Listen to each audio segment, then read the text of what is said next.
Do you wake up feeling slim and then by the end of the day you look 6 months pregnant? Or do you struggle with bouts of constipation for no apparent reason? Well, you're going to love our guest today.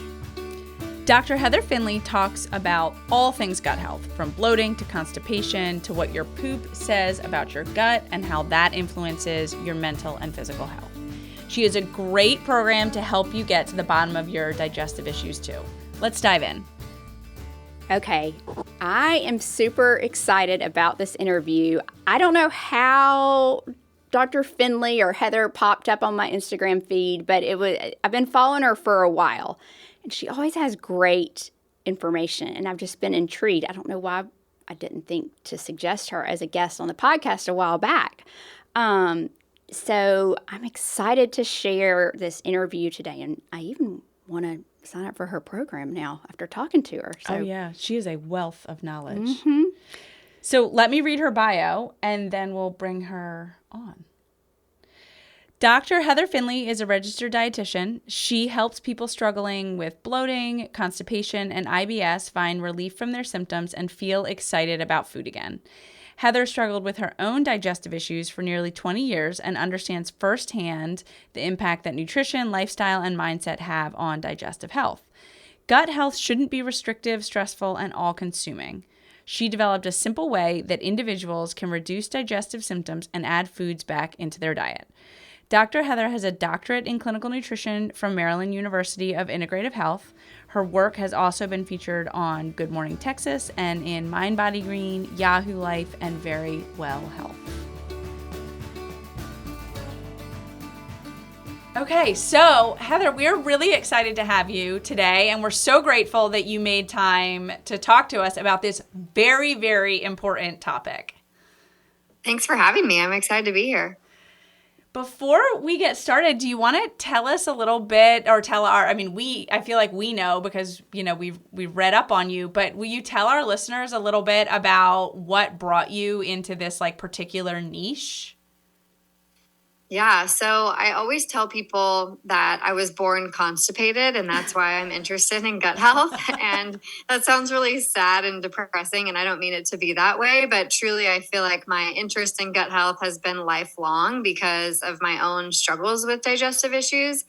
And for really a lot of my life, I don't think I realized that what I was struggling with was not normal, because it had just always been a part of my life until there were multiple instances, which I won't get into. I talk about that on my podcast when I tell a long version of my story. But when I realized, wow, other people aren't constipated and other people don't have their stomach hurting every time they eat. So maybe there's something wrong with me. But I dealt with lots of constipation, lots of bloating, headaches, and just rashes as a kid. And my mom took me to all these practitioners, and they would either tell me take Miralax, or even one doctor told me just take Tylenol every single day as a preventative to make sure that you don't get a headache. And even as a young teenager, I was thinking that surely can't be good for you, right?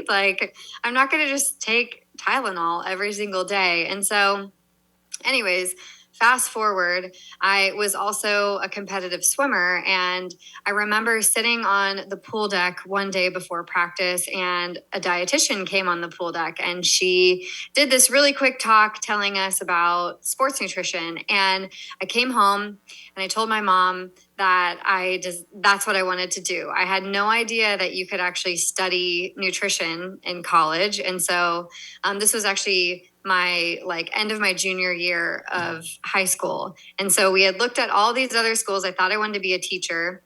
So I'm we got to scrap all that, changing plans. So we looked for schools that had nutrition as a major and had a swim team. And so anyways, I went to TCU to study nutrition and to swim.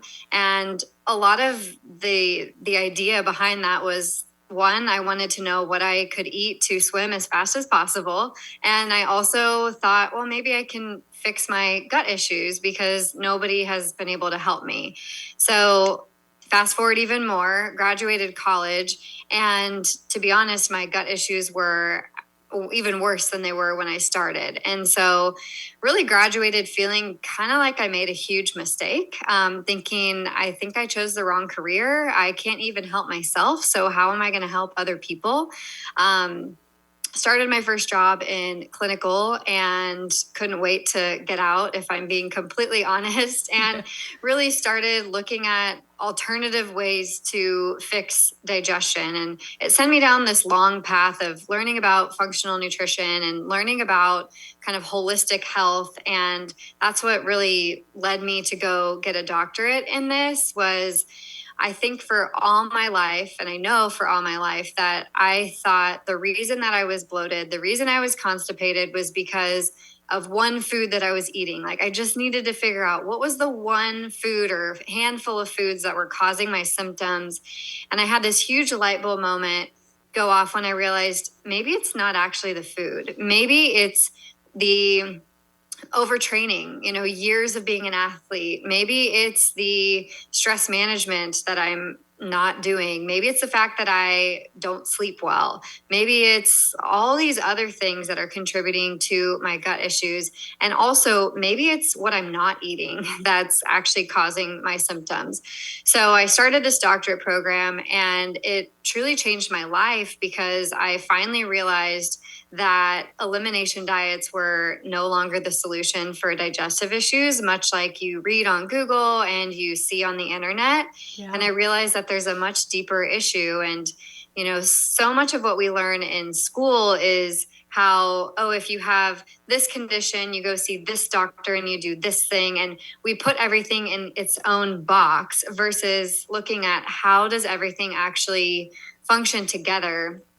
So did this doctorate program, and really like the goal, a part of it was to fix myself. And now I tell people I went and got a doctorate to figure this out so that you don't have to, because I truly don't think that people should have to go get a doctorate to figure out their gut issues. But for a lot of people like me who've struggled with gut issues for their whole life, it might feel like that. Like you have all this information and nothing's working and your doctors can't help you, and you kind of just feel like you're spinning your wheels. So now I am a registered dietitian still. I didn't totally abandon my career, which was good, even though there were many times that I wanted to.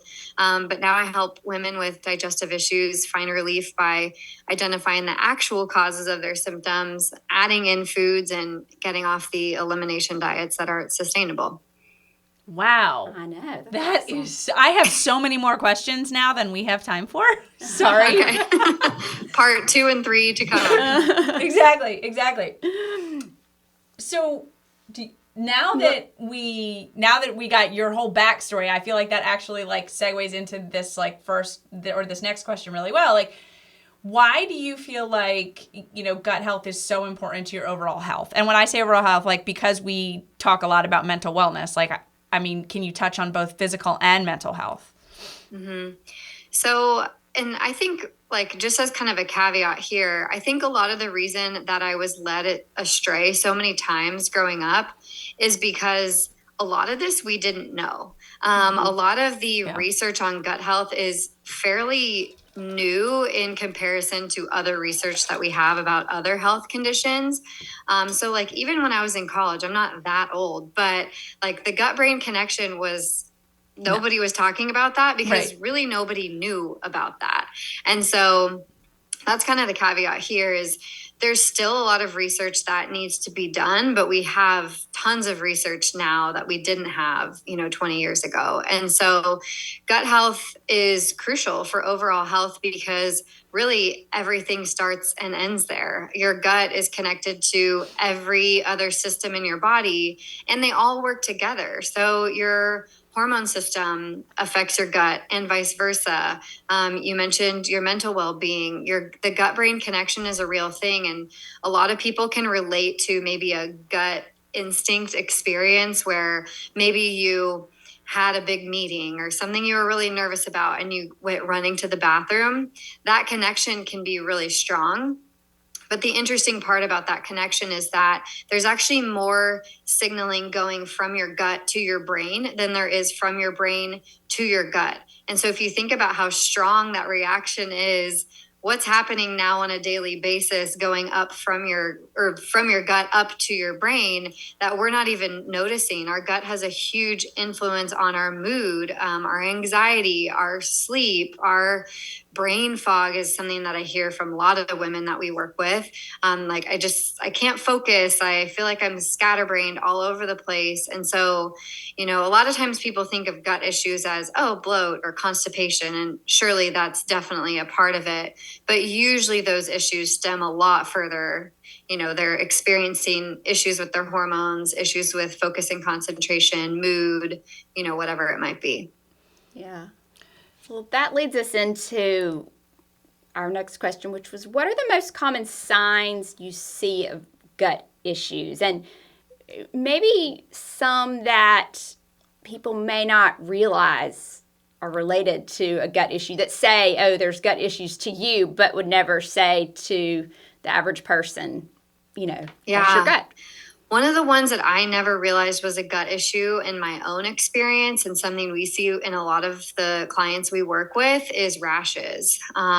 Rashes can be a huge sign of a gut issue, whether it's from histamine intolerance or whatever it might be. Rashes can be a big one, or really any skin issue, eczema, psoriasis, etc. What your body can't get rid of via your stool, it will come out on your skin. And so if you aren't eliminating properly, it has to find a way out. And so sometimes that's via your skin. And so skin issues and rashes is a common one. Mood issues is another one.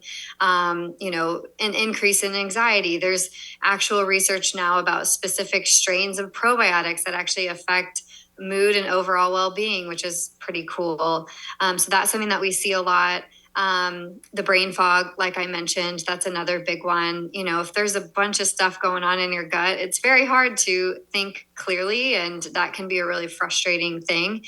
And then hormone issues as well. So there's a group of bacteria called the estrobolome, and it has to do with estrogen metabolism. And one of the ways that you detox estrogen is actually through your stool. And as I mentioned earlier, like if you're not eliminating properly, then it can cause a lot of backup. And so I know before we started recording, we were talking about menopause and perimenopause. And so that can definitely be a key player there as well.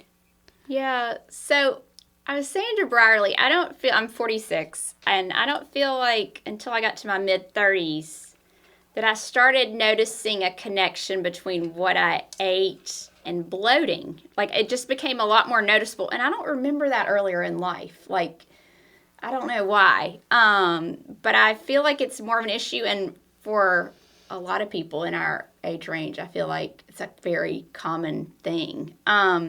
So is this related to perimenopause? Is there a change in your gut health or a change in other things? Is it the hormone changes?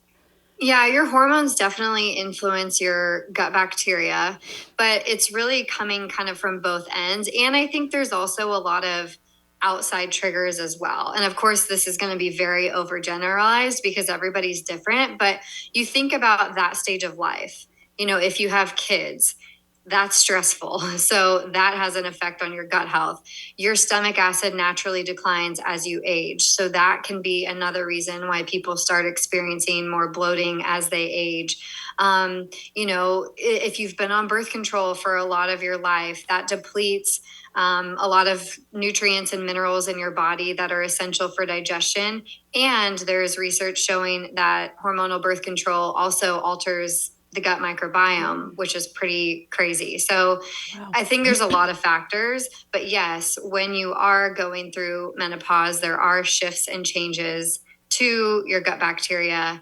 And that can affect, the symptoms that you might be experiencing as well, probably compounded by all the other life factors that are present at that time too, depending on your situation. Interesting. That makes sense. Yeah. So you talked a little bit about how, like you mentioned, how anxiety and other mood disorders, I guess is the only other word I can think to use, can really be linked in with your gut health, right? So just I don't know if you can generalize this much, but like, let's say I came to you and I was like, okay, I like, more recently started experiencing anxiety. I didn't have it before. Like, what might you recommend in terms of like something that I could do for my gut health, or how might you walk through that? Yeah. So I think always the best place to start is by how you eat versus what you eat, which I know sounds really weird for a dietitian to say, Yeah. but the way in which you eat really affects your digestion. And so we see tons of clients that they're like, well, really, regardless of what I eat, I'm bloated, which tells me this is not a food issue. This is a gut issue. And if you think about the process of digestion, it really starts at the head and it goes all the way through. It's an open system. A lot of times people just think of your gut as like your intestines, but really there's so many steps of digestion that have to even happen before food actually enters your small and your large intestine. So the process of how you eat, if you are approaching a meal with in a relaxed state, feeling calm, not feeling threatened by the food. Maybe you have a poor relationship with food, or you're thinking this is going to make me bloated, or this has too many calories, or whatever narrative you're telling yourself. Immediately that's sending your body into a stress response. And your body doesn't know the difference between an actual tiger chasing you or the food potentially being this threat based on kind of the narrative that you have in your head. And so one of the things that we work on with our clients is how can you relax before you eat? Because when you're relaxed, we know that you will produce more saliva, you will produce more stomach acid, you will produce more pancreatic enzymes, your bile flow will be better, and all those things matter for actually digesting your food. So focusing on how you eat can actually make it easier for you to tolerate a wider variety of foods versus just the common thing, at least on Instagram, is, oh, you're bloated, just cut out gluten and dairy, which is not like the most helpful recommendation because there's a lot of people that don't need to do that. Got it. Okay, so quick side note, and then we can go back or quick, like, tell me, what is your opinion on people eating standing up? Oh, interesting. So it's best to be relaxed while you're eating. So I guess if you can be relaxed while you're standing up, then great. But I don't know. I have seen some things that are like, don't eat standing up because it's worse for your digestion. But I don't really know that there's any like research about that. But I just think if you can eat in the most relaxed state, then great. Okay. Wow. So all those days I sat at my desk and worked through lunch. Don't do that. Gosh. Don't do that. And here's the thing, like, it's not a perfect situation, right? I mean, yes, true. Everybody listening to this probably has worked through lunch, eaten in front of the couch, or eaten on the couch in front of the TV, or eaten while they're driving. Everybody has. And there also will be circumstances in which you do that in the future. But we're looking at the overall average of these things. So on most occasions, can you eat in a relaxed manner? On most occasions, can you eat not at your desk, et cetera? And obviously you add kids into the mix and that just makes things even harder. So like you just do what you can in the situation that you have. I will say when my kids were really little, they were like 2 and 4 or 5. And they would eat dinner. I didn't come home from work at that point until like almost 6. And they would eat dinner either with their sitter before I got home, or I would like literally feed them as soon as I walked in the door. Then I would use we would eat the same foods. It just would be like different, So then I would take and make my plate from whatever was like the meal. I would put them in the shower because they were really interested in showering. And we had a big shower, right? And so they had all their toys all over the floor, and I'd put them in the shower. And then I sat for like 35 minutes on the bathroom floor and ate my dinner and usually drank my glass of wine. And I'm not kidding. It sounds really weird and people thought I was like nuts, but it was the only way that I could enjoy like a relaxing dinner. And dinner is like my favorite meal of the day. So I was like, it's really important to me to like make dinner enjoyable. And it was like, it worked. It worked for me because the idea of eating at the table with them at that stage of life, I was like, no, so stressful. Yeah.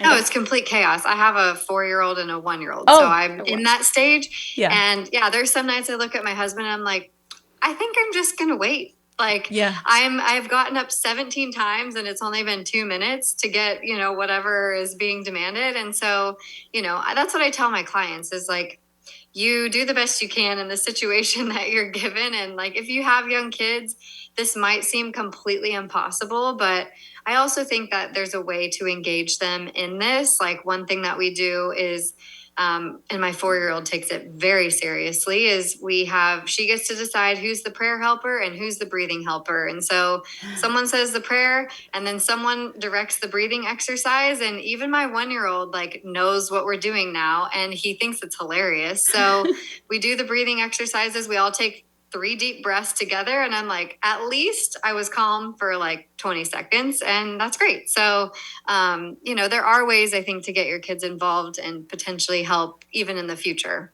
even if it's not in this moment. Yeah. That was an interesting nugget. That. So you do 3 deep breaths before you eat. Yes. And so the purpose of that is it's getting your system into a rest and digest, basically saying this is a safe environment. We can start the process of digestion. There's no tiger to run away from right now. We can relax and enjoy our meal. And so there's lots of things you can do that. You can take deep breaths. Some of our clients will hum happy birthday twice, and their kids also really like that. You can smell your food, and that actually helps stimulate salivation and the whole digestive process. So anything that kind of like sets the tone of like, I am now going to digest my food. Wow. Interesting. That is so cool. I think my children would just laugh me away from the dinner table, but I'm going to make them try it. Well, I've got a 13 and 16-year-old. We'll see how this goes. Yeah, right. I know now. I think her 16-year-old would text me and be like, did you put my mom up to this? I'm sure she's going to video it and send it to you. Yeah. Well, we had another question too. We wanted to know, what do your digestive or rather bathroom habits maybe tell you about your health? Or do you use that to diagnose or figure out what's going on? I remember I was with my kids on spring break a couple of years ago. They were probably 9 and 12, and I had some podcast on, and some random one that I downloaded that I wanted to listen to came on, and it was a poop episode, and it was like all about the different kinds of poop and what it means. And they still remember it to this day. Oh, gosh. They thought it was the most hilarious thing ever. They were dying. Yeah. But it does tell you a lot about your health, I think. Mm-hmm.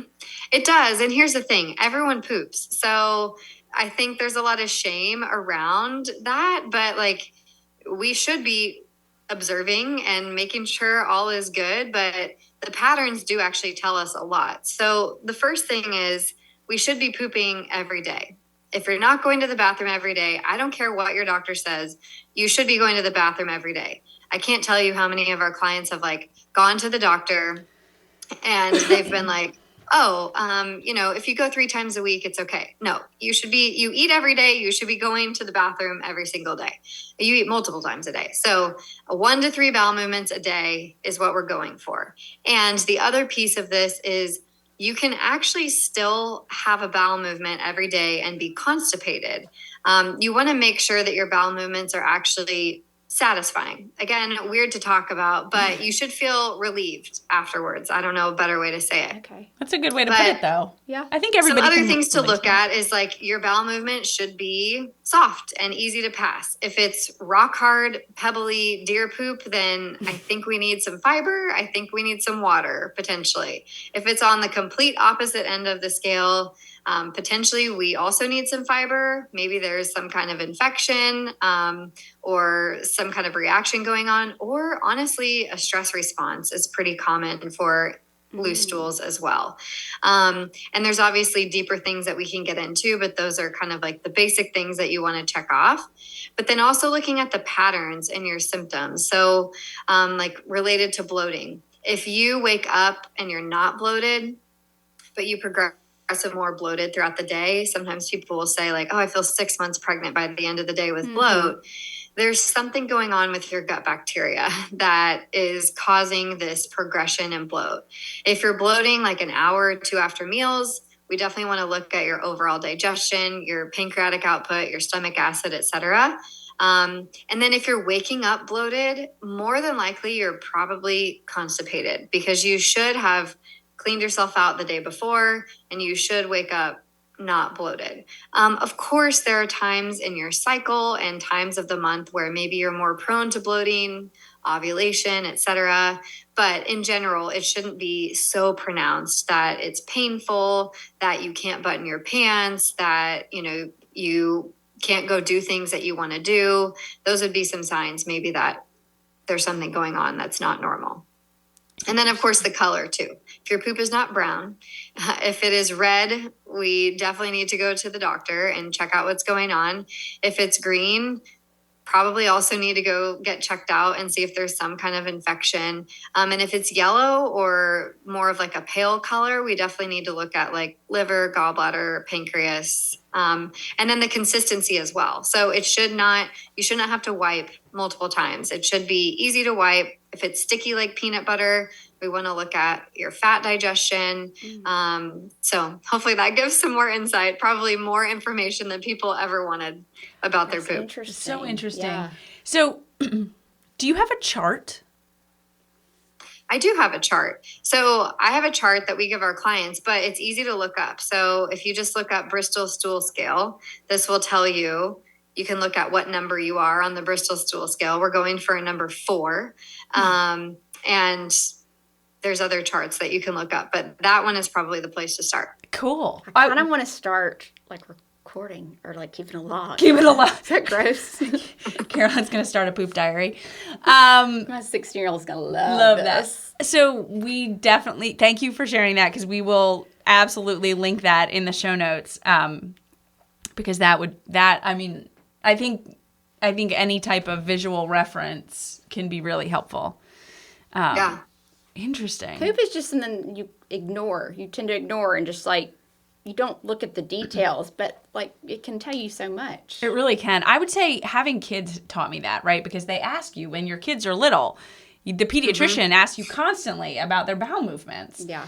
And both my girls have struggled with constipation. And so, we went through a phase where fortunately they're not old enough to listen to this. Otherwise they would die. But, we've gone through phases where I'm like, you may not flush the toilet. Like, I need to come and see what is going on before you flush the toilet. Which usually, kids don't flush toilets anyway, so it's fine. But, it really does tell you a lot, especially if your kid is struggling with, I think, any GI issue. Yeah. But my poor daughter, she now like, Mom, you have to come see this. I'm like, okay, here I come. Like, there's no shame in our house. That's so good. That is so good. Well, you have a whole program that you've created that helps people get their gut health back on track. Can you tell us a little more about that? And I'm assuming it's virtual too. Yeah. Yeah. Yeah, so I created a program called the Gut Together program. And really my whole intention with this program was to help people, of course, find relief from their digestive symptoms, but do it in a way that was sustainable and also in a way that didn't feel like a doctor's office. And I don't mean that to be like demeaning to doctors, but just the way that our medical system is set up.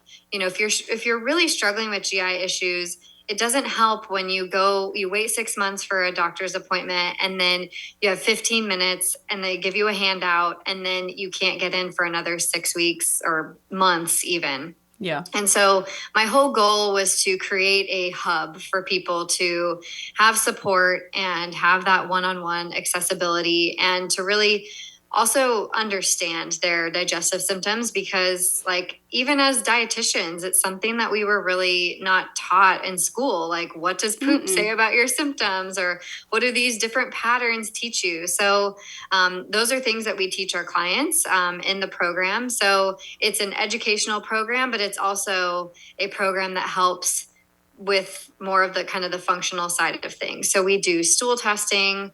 We recommend protocols based on stool testing. We, of course, recommend different diet and lifestyle shifts. And really our goal is to partner alongside of clients to help them so that then once they quote unquote graduate from this program, it's 6 months long, they know how to do it on their own. So they can travel without digestive issues. So they can navigate, the symptoms if they arise during a stressful period, and that they have the resources that they need to do it long term. That's cool. Wow. And you're so right. Like your poop, what it means, and then the gut-brain axis, the gut in general, was not stuff we learned in school at all. No. Yeah. Mm-mm. No. But I would almost love to do this. So is it are you in a group, or is it one-on-one, or how does it work? So we have both. So we have our one-on-one program, and then we also have our membership. And so our membership is our community program. You get educational modules each week. There's a community chat where you can ask questions, even like really specific questions to you, and get support. And then we have weekly calls as well for questions, and we have topics and everything else. And then our one-on-one clients, there's also one-on-one appointments, weekly symptom insights. So you mentioned like a poop log. We actually have our clients log their symptoms, and like on our app, they can log their symptoms, and every week our team goes in and gives them feedback. So they'd say, hey, so-and-so noticed that your bloating had, increased this week. I think it might be because of the stress that you're under. I think it could be from this, like, let's look at these patterns. Here's what we would recommend. And so every week they're getting kind of a symptom summary and insights of kind of what we're noticing.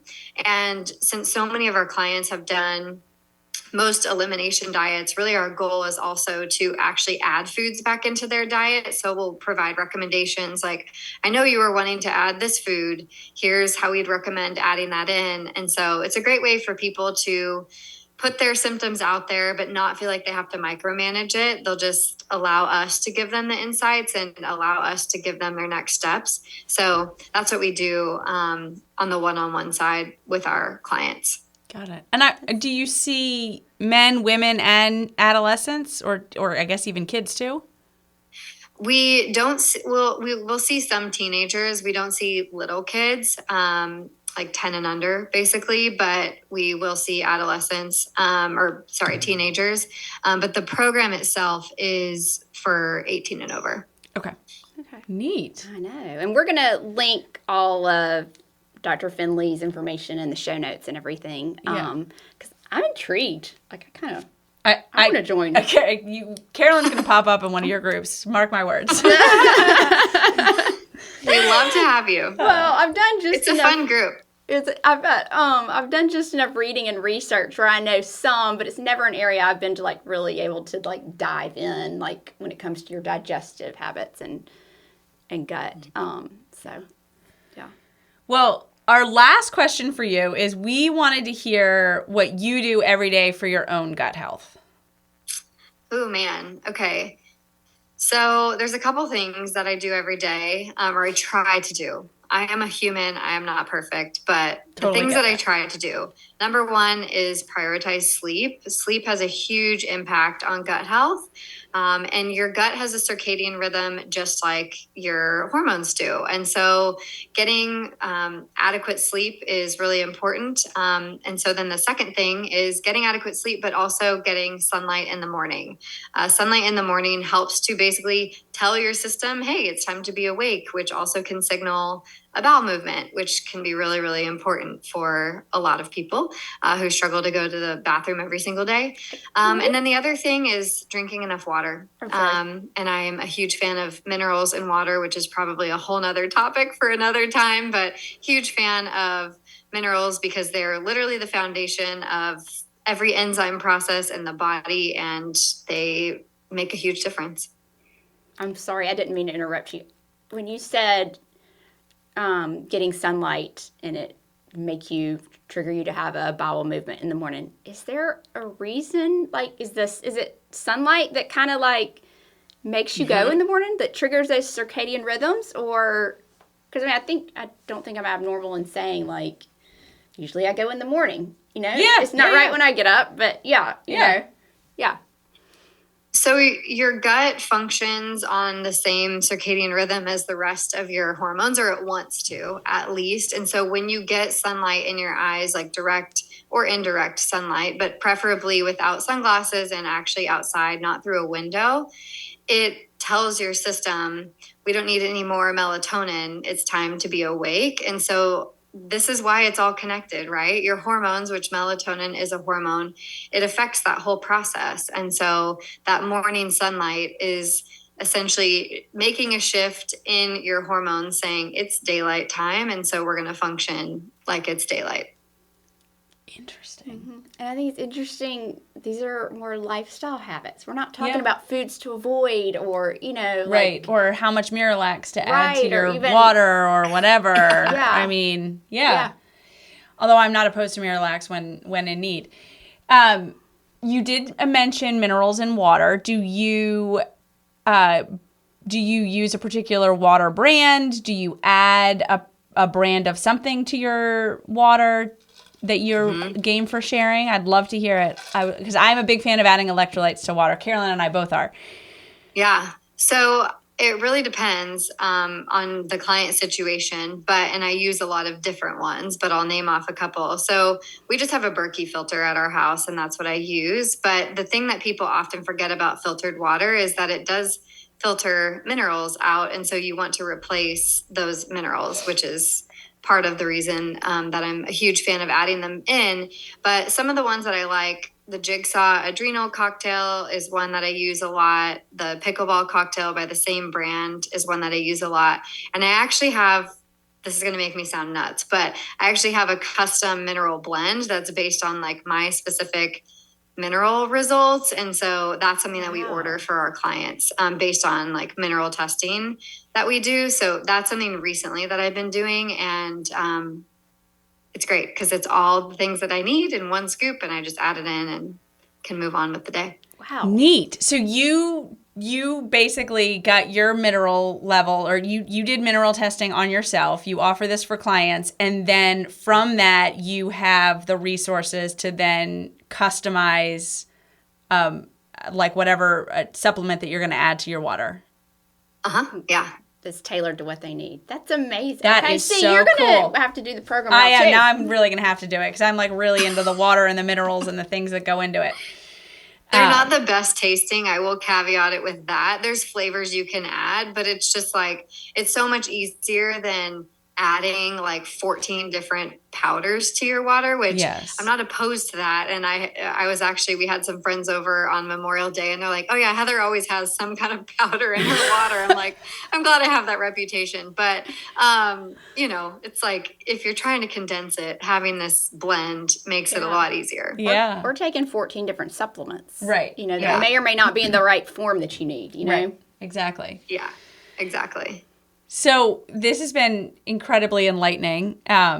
Before we let you go, will you tell our listeners, we'll link it in the show notes as Carolyn said, but tell our listeners where they can find you, Instagram, podcast, website, Facebook even, I don't know, you tell us.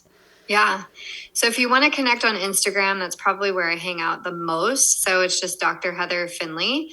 But I also have a fun quiz that people could take, or maybe you guys will want to take it. So the quiz will basically help you understand what's causing your digestive symptoms, but I put a fun twist on it. So it's what popular song describes your digestive symptoms. So you'll find out if you're I Can't Stop the Feeling or The Climb or Bring Me Back to Life. It's a pretty fun quiz.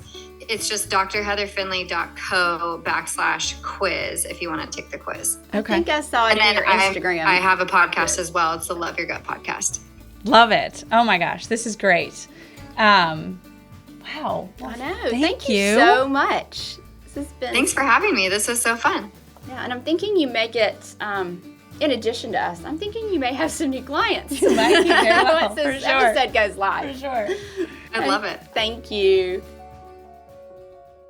Thank you so much for joining us for the Happy Eating Podcast. I'm Brierly Horton. And I'm Carolyn Williams. If you liked this week's episode, then don't forget to rate and leave us a review on iTunes. And be sure to hit the subscribe button so you'll never miss a new episode. We can't wait to have you back at our table next week for a brand new episode. Bye. The contents discussed in the Happy Eating podcast, such as advice, studies, text, graphics, images, and other material discussed or presented on the site or podcast, are for informational purposes only. Content is not intended to be a substitute for medical advice, diagnosis, or treatment. Always seek the advice of your mental health professional or other qualified health providers with any questions you may have regarding your condition. Never disregard professional advice or delay in seeking it because of something you have heard on the Happy Eating podcast. If you are in crisis or think you may have an emergency, call your doctor or 911 immediately. If you're having suicidal thoughts, call 1-800-273-TALK, that's 8255, to talk to a skilled trained counselor at the National Suicide Prevention Lifeline. If you are located outside the United States, call your local emergency line immediately.